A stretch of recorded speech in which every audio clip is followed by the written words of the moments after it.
Assalamualaikum. Saya dapat pekerjaan dari teman. Ceritanya disuruh jadi detektif, mata-matain kegiatan suaminya di luar. Karena teman saya curiga suaminya selingkuh, ada main dengan perempuan lain. Bagaimanakah menurut hukum Islam? Apakah saya boleh nolongin teman saya ini? Mohon penjelasannya. Jadi ada dosa kita nih. Ada yang dosa, pelaku dosa itu sendiri ngerasa takut kalau sampai ketahuan orang. Ya, misalkan ada satu dosa kesalahan yang kita lakukan, pelaku dosa ini takut banget kalau dosanya itu ketahuan orang lain. Nah, kalau yang kayak begini, itu secara hukum wajib kita tutupi aib dan kekurangannya. Wajib kita pora-pora bodoh dan masa bodoh. Siapa yang bisa nutupin aib kekurangan saudaranya, maka Allah akan tutupi aib kekurangan nanti di akhirat. Allah janji tuh. Ya Allah yang janji, Fimaroha Imam Muslim.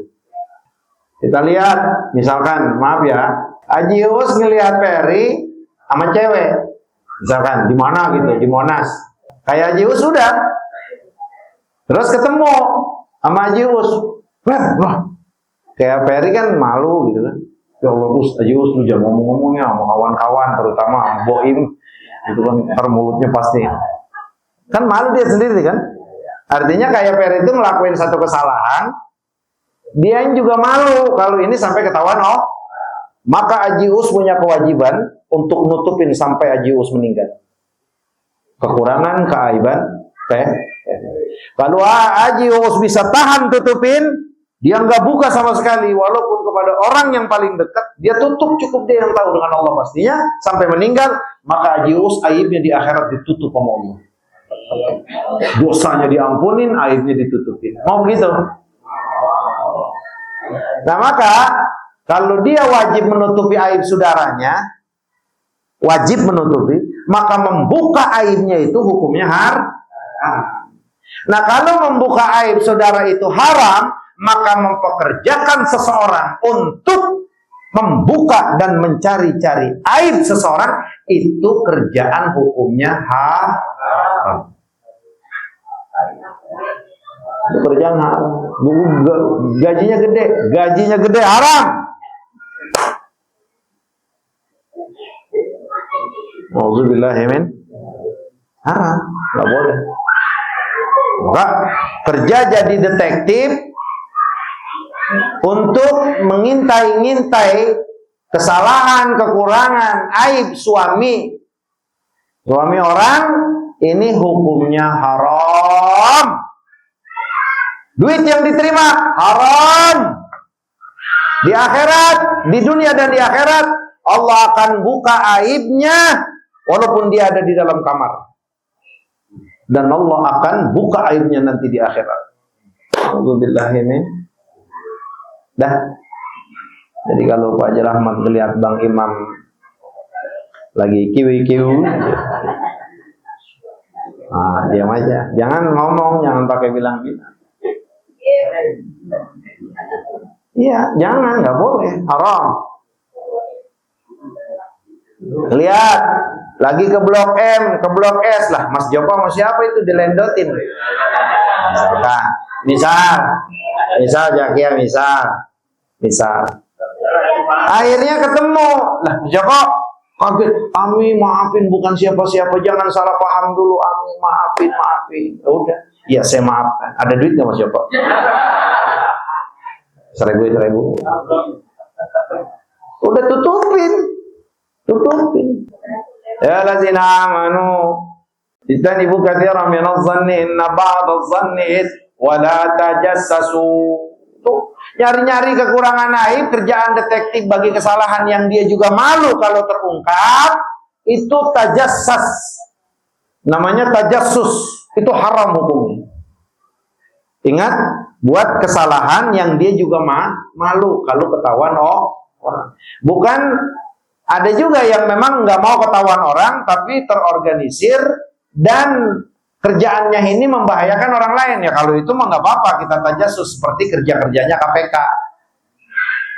Nggak apa-apa. Iya. Ya kalau para koruptor kan semuanya juga ada komunitas ya kan? Terorganisir harus begini-begini, akhirnya kayak KPK nih, ayo indik-indik ke sono kalau bahasa Betawinya. Sono, itu nggak apa-apa. Karena apa? Kerjaannya mereka ini sudah punya efek yang bahaya buat ya orang banyak, buat negara. Jadi kalau satu aib, satu kesalahan, satu dosanya ini sudah punya efek untuk ya enggak orang lain ya bisa membahayakan masyarakat. Ya enggak seperti misalkan satu organisasi yang terorganisir jual narkoba apa. Kalau itu mah yang perlu kita indik-indik, perlu kita inte, gitu.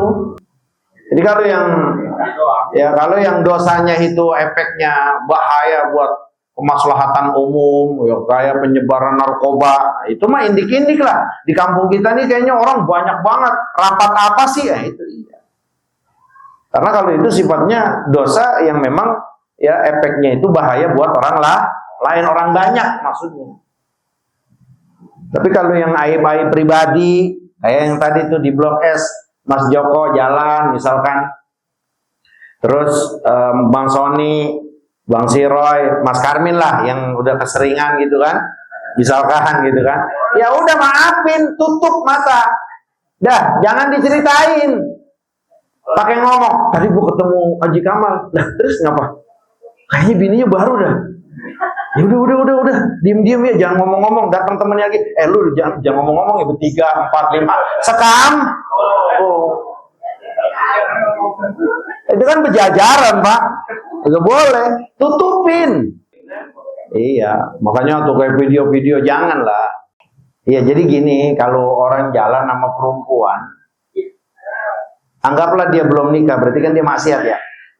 Oke? Dia masih. Ya udah, kita tuh yang ada di kepala kita husnuzon saja. Takwil dengan takwilan yang baik. Udah, mungkin dia udah nikah, udah kelar.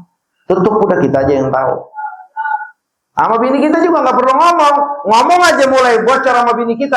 Aib kita mulai dibuka sama Allah nanti di akhirat. Pak, ujung-ujungnya begitu.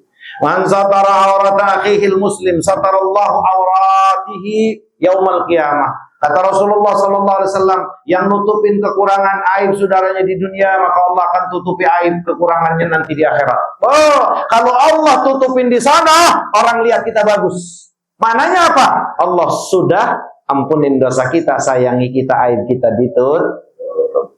Mau begitu? Nah, maka biasakan untuk menutup aib tutupin. Berarti jawabannya kerja, ditugasin jadi detektif buat suami yang katanya kabarnya selingkuh, hukumnya haram.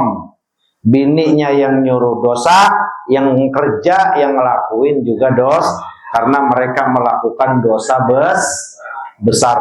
Nauzubillahi min